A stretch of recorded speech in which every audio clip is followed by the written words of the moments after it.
အားလုံးပဲမင်္ဂလာပါဒီနေ့မှဆိုရင်ကျွန်တော်တို့ဆိုင်ရာဝန်ထမ်းတွေစုပေါင်းပြီးတော့ပျော်ရွှင်စရာဂိမ်းလေးတစ်ခုကစားမှာဖြစ်ပါတယ်ဒီဂိမ်းကဘာဂိမ်းလေးဖြစ်မလဲဆိုတာဆက်လက်စောင့်ကြည့်ပေးပါဦးဒီမှာလေးဘက်ကနေစမယ်နော်စမယ်နော်ဒီမှာလေးရက်လို့ပြောရင်ရက်မယ်နော်စနေပြီနော်ဒီမှာလေးရတော့မလားရက်ဘယ်နဲ့ချက်လဲ၃ချက်ရက်လို့ပြောဆိုရင်ရပြီနော်ရက်လို့ဆိုရင်ပြောရက်ဘယ်နဲ့ချက်လဲ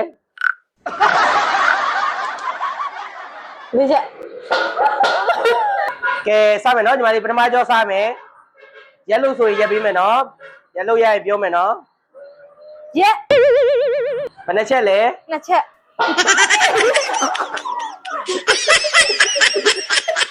နောက်တစ်ကြောပြန်စမယ်ရက်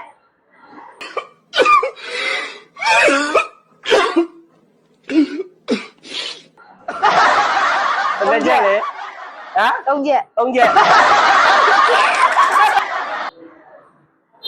ရက်လို့ရရင်ပြောမယ်နော်ရက်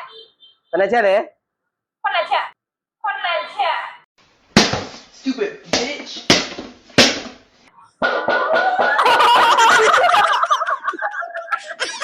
နောက်တစ်ကြောနဲ့စားမယ်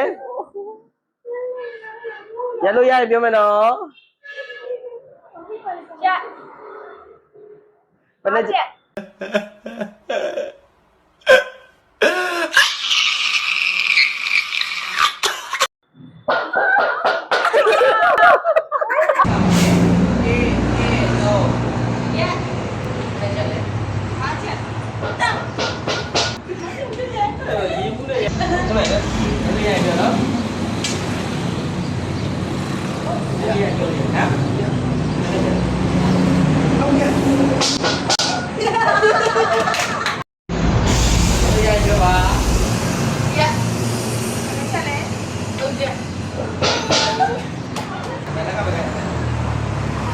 ပြောပါ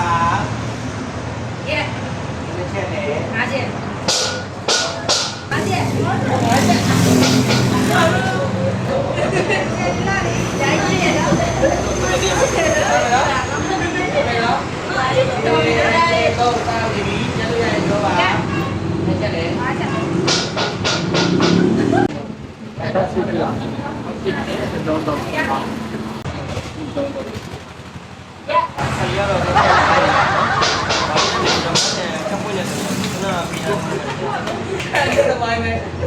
Solo nên mình nhận